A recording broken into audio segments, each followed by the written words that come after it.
जय श्री राम। कैसे हैं आदरणीय मित्रों? मैं आपका दोस्त, आपका साथी, आपका संगी, लक्ष्मीपुत्र डॉक्टर कुमार गणेश, फिर से कुमार से के इस एपिसोड में आप सभी के साथ हूँ, स्वागत करता हूँ, अभिनंदन करता हूँ। आदरणीय मित्रों, देखिए क्या है कि साहिर लुधियानवी ने बी आर चोपड़ा की फ़िल्म के लिए एक जो गाना लिखा था ना, नया दौर के लिए, उस गाने के बोल हमारे जीवन के हर लम्हे, हर पल और हर कोने में, हर हिस्से पर लागू होते हैं। क्या? साथ ही हाथ बढ़ाना। एक अकेला थक जाएगा मिलकर बोझ उठाना, लेकिन साथ ही हाथ बढ़ाना। मैं तो आपके सामने किस्से लेकर आ जाता हूँ। हर एपिसोड में आता हूँ, रोज़ आता हूँ। किस्से भी आपके सामने ऐसे रखता हूँ कि वे आपको लगे कि हाँ, ये एक नई जानकारी मिली है या इस जानकारी के कुछ अनछुए पहलू आए हैं सामने। लेकिन आप हाथ बढ़ाएँगे तो मुझे मज़बूती मिलेगी। और वो कैसे कि आपने अगर अभी भी ये चैनल सब्सक्राइब नहीं किया है तो कर लीजिए। और दूसरी बात ये है कि इस वीडियो का जो लिंक है वो ज़्यादा से ज़्यादा साझा करना है। मेरी बात को बड़ा धरातल, बड़ा मंच मिल जाएगा। मैं आपके सामने आज जो बात करने जा रहा हूँ इसके एक शब्द से मुझे बड़ी यूँ समझिए कि संकोच की वृत्ति का सामना करना पड़ रहा है अपने भीतर से। मैं जब सोच रहा था इस वीडियो के बारे में, इस किस्से के बारे में, तो मुझे बड़ा संकोच हुआ उस शब्द को लेकर। मैं वो शब्द काम लेना ही नहीं चाहता था। न बोलना चाहता था, न लिखना चाहता था, न शीर्षक में, न कहीं भी। मैं उस शब्द के आस-पास भी जाना नहीं चाहता था क्योंकि वो शब्द मुझे जम नहीं रहा। मुझे वो लग रहा था कि इस शब्द से बचा जाना चाहिए, लेकिन फिर मैंने बहुत सोच-विचार कर मैं यूँ समझिए कि तकरीबन चैनल शुरू करने के बाद से ही इस विषय पर यानी पिछले 10-15 दिनों से 10-12 दिनों से मैं सोच रहा हूँ कि उस शब्द को काम में लूँ कि नहीं लूँ। आखिरकार सोचा कि नहीं, ये शब्द अगर काम में नहीं लिया, तो इस वीडियो का वजूद ही बेकार हो जाएगा। क्योंकि ये वीडियो, ये जो किस्सा है, ये इसी शब्द पर टिका है। अगर ये शब्द ही नहीं रहा इस प्रकरण में, तो इस किस्से का मतलब ही नहीं रहेगा। इसी एक शब्द ने सारा किस्सा रचा है, वरना तो सारी बात सामान्य बात है। देखिए क्या है, कोई फ़िल्मी कलाकार है, बड़ा फ़िल्मी कलाकार है, उसके यहाँ इनकम टैक्स वालों ने छापा मार दिया, उसके यहाँ धन मिला। कौन-सी बड़ी बात है, होता रहता है, बड़े-बड़े नामों पर छापा पड़ा है। किशोर कुमार ने तो ये इनकम टैक्स वालों को टैक्स देने से बचने के लिए फ़िल्म बनाई थी और सोचा था फ़िल्म फ्लॉप होगी तो खूब सारा खर्चा दिखा दूँगा, वो फ़िल्म सुपरहिट हो गई, चलती का नाम गाड़ी। तो और कमाई हो गई, क्या छुपाए। तो लेकिन इस किस्से में ये इनकम टैक्स का फ़िल्म वाले पर छापा पड़ना, फ़िल्म वाली पर छापा पड़ना, पैसे जब्त करना, ये सामान्य बात नहीं है क्योंकि यहाँ एक शब्द आ गया था। वही शब्द मैंने यहाँ काम लिया है और मैंने जो शीर्षक लिखा है ना कि ये जो हीरोइन है, मतलब हीरोइन अभिनेत्री कह लीजिए, तो अब इस अभिनेत्री ने मैंने जो शीर्षक लिखा है ना, इस अभिनेत्री ने वेश्यावृत्ति से धन कमाया था। हाँ, ये वेश्यावृत्ति शब्द ये मैं काम लेना नहीं चाहता था, लेकिन अगर इस किस्से में आप खुद जान जाएँगे, ये शब्द काम में नहीं आए, तो ये किस्सा ही नहीं बनेगा। ये इसी पर तो टिका है सारा। मैं क्षमा चाहूँगा शब्दों की, लेकिन इस अभिनेत्री ने खुद कहा था कि हाँ, मैंने वेश्यावृत्ति से धन कमाया। हिंदी सिनेमा। गलीज़ बात है ना ये। बहुत से ऐसे प्रकरण हैं, कई अभिनेत्रियों का नाम आता रहा है, आया था, आ रहा है आज भी कि उन्होंने जिस्म का सौदा करके पैसा कमाया। पकड़ी भी जाती है कुछ छोटे-मोटे नाम, लेकिन ये बहुत बड़ा नाम था साहब। ये छुट-पुट नाम नहीं, एक्स्ट्रा जो भूमिका होती है जूनियर कलाकार वाली वो नहीं, बहुत बड़ा नाम। प्यासा, गीत, मतलब क्या-क्या इस नाम के साथ फ़िल्में नहीं जुड़ी। रामानंद सागर का बैनर, बी आर चोपड़ा का बैनर, गुरुदत्त का बैनर, किस-किस के साथ काम नहीं किया, बड़े-बड़े नाम उनके साथ काम किया। दिलीप कुमार, राज कपूर, बहुत बड़े नाम। तो आप भी जानना चाहेंगे ये चक्कर क्या हो गया था भाई? फिर जब इतना बड़ा नाम, इतनी बड़ी अभिनेत्री, इतने बड़े प्रोडक्शन हाउस, इतने बड़े अभिनेताओं के साथ काम किया, तो फिर ये क्या लफड़ा था? बताता हूं। वर्ष 1978, मुंबई। आज से 46 साल के लगभग पहले मुंबई की बात है। एक पॉश इलाका मतलब जहां फिल्म वालों के बंगले हैं। एक बंगला, आयकर विभाग ने उस बंगले पर छापा मारा। मारते रहते हैं छापे, मारा। आयकर विभाग ने छापा मारा है तो धन से संबंधित बात के लिए ही मारा है, कि रसगुल्ले खाने खिलाने के लिए तो नहीं मारा, ये तो स्वाभाविक बात है।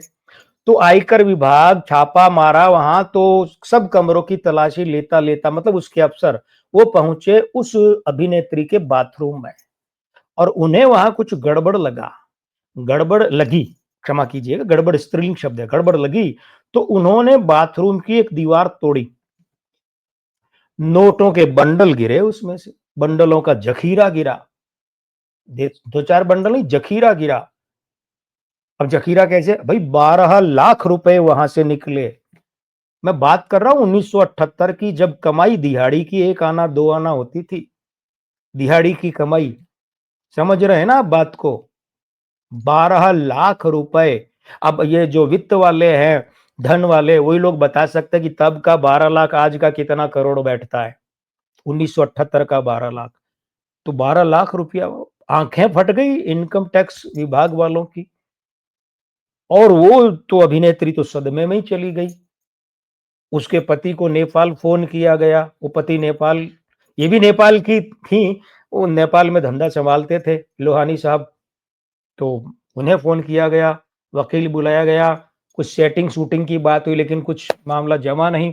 वो जब्त कर लिया आयकर विभाग ने, 12 लाख रुपए 1978 में जब्त करके ले गए। वकीलों की बात भी है, वो दम नहीं कर पाई, कुछ रास्ता नहीं निकला, पैसा जब्त है। मामला कोर्ट में गया, मामला कोर्ट में गया तो अभिनेत्री की कोर्ट में पेशी हुई तो वो प्रार्थना तो थी, सब हमारा ये 12 लाख रुपया छोड़ दिया जाए जो जब्त किया है। लेकिन ऐसे कैसे छोड़ दे? आपने 12 लाख जो है वो अपने आईटीआर में तो दिखाया ही नहीं है कि आपने कमाए हैं, तो ये अवैध धन है आपका, इसकी आमदनी का स्रोत बताइए।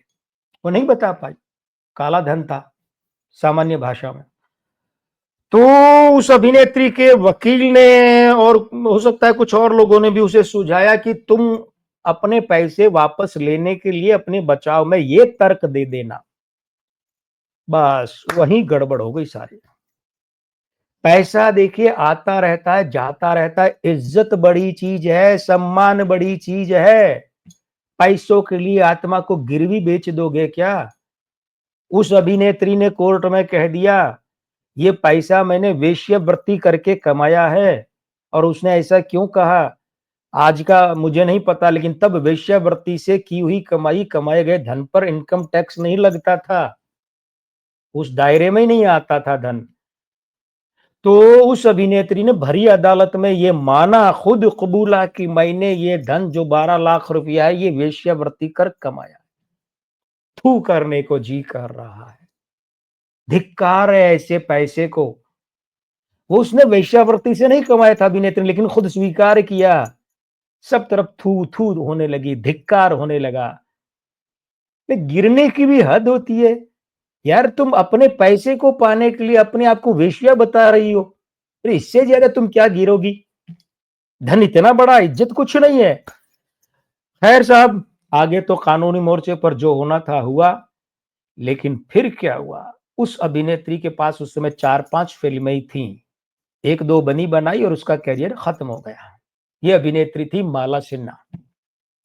समझ गए ना आप कितना बड़ा नाम माला सिन्हा का?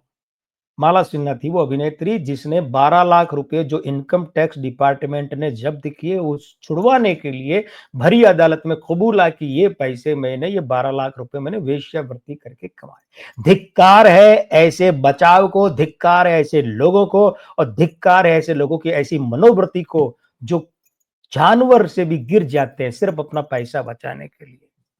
अवैध। और एक बात और है, 1956 में पैसा ही पैसा फ़िल्म से अपना हिंदी सिनेमा का करियर आरंभ करने वाली इस अभिनेत्री ने 3 बार शादी की।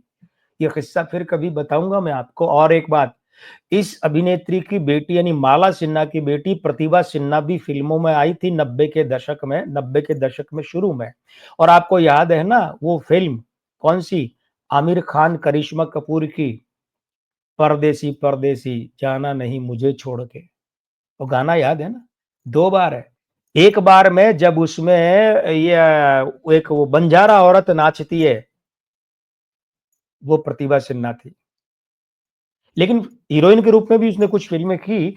उसका जो है वो अफ़ेयर तुड़वाने के लिए नदीम जो संगीतकार नदीम सैफ़ी, नदीम श्रवणवाला, वो नदीम से उसका अफ़ेयर हुआ और वो अफ़ेयर तुड़वाने के लिए माला सिन्हा बाला साहब ठाकरे की शरण में गईं और उन्होंने दबाव देकर वो अफ़ेयर तुड़वाया था। तो ये किस्सा था माला सिन्हा द्वारा ये बड़ी घटिया स्तर की स्वीकारोक्ति का इस बयान का। लेकिन जो भी है जैसा भी ये किस्सा था आपके सामने मैंने रखा है।